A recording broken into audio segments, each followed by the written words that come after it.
So you accept the fact of evolution? I accept the fact of the Quran. Quran chapter 30 verse 21 says, أَوَلَمْ يَرَ الَّذِينَ كَفَّرُوا أَنَّ السَّمَاوَاتِ وَالْأَرْضِ كَانَتَا رَتْقًا فَفَتَّقْنَاهُمَا وَخَلَقْنَا كُلَّ شَيْءٍ مِنَ الْمَاءِ كُلَّ شَيْءٍ حَيًّا. The translation is, can't the unbelievers see that the heavens and the earth were together before? And we separated them with an explosion. And then we created everything that is living from water. That affirms two theories. The theory of, what did you call it? That's the Big Bang. The Big Bang. The Big Bang theory has been affirmed by that same verse that heaven and earth were together before. You remember that the cosmic egg theory, that, well, heaven and the earth, everything, there was no earth, there was no heaven before, and then came the Big Bang. The Quran is referring to that Big Bang. So you said this knowledge has been known by man since the origin of the Quran. Now, yes, and that was a long time ago. That was in the 7th century. In the 7th century. No, let me finish with the translation of that verse, because I mentioned the fact that the Quran said all beings are created from water. All living things created from water.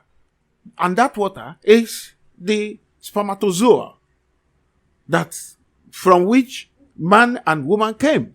It was only Adam that was created, Adam and Eve, Adam at first, then Eve, that were created from without water. So you claim, the Bible claims that the Quran claims that it is not from the sea, like the ocean, the oldest form of life. You're not actually referring to the oldest form of life.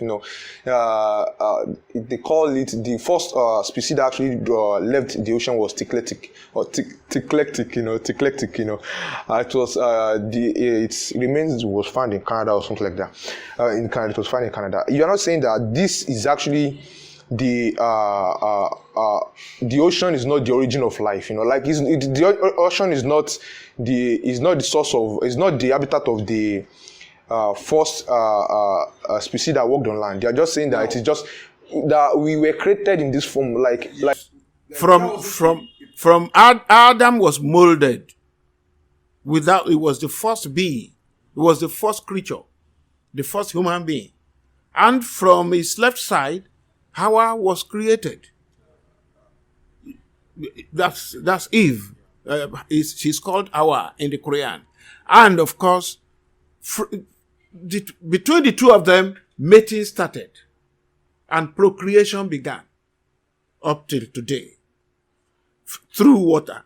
That is, when you drop sperm anywhere and leave it for 24, 48 hours, see what it becomes. It is watery.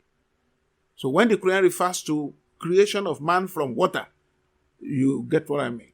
So another question. All right. I just wanted to actually expatiate on this issue. You said it was confirming the theory of evolution, but that is not what the theory of evolution actually states. The theory of evolution actually, with a lot of evidence behind it anyway, that there are primordial states, like previous state that humans were, there are Homo erectus, Homo neanderthalis, that these were also Homo species, that actually died out not very long ago, but anyway.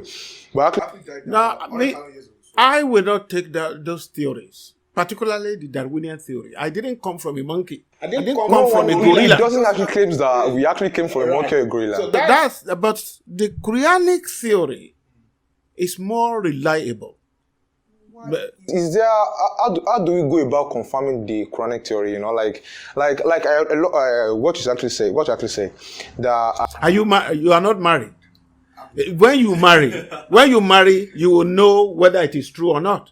how water becomes a baby. No, but these are actually not just water. These are just biological.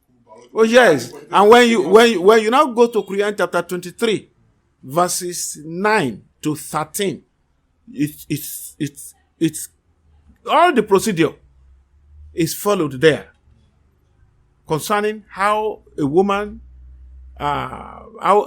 becomes pregnant, how the embryo develops in her womb up to the. I know about that. Yeah, I know about that.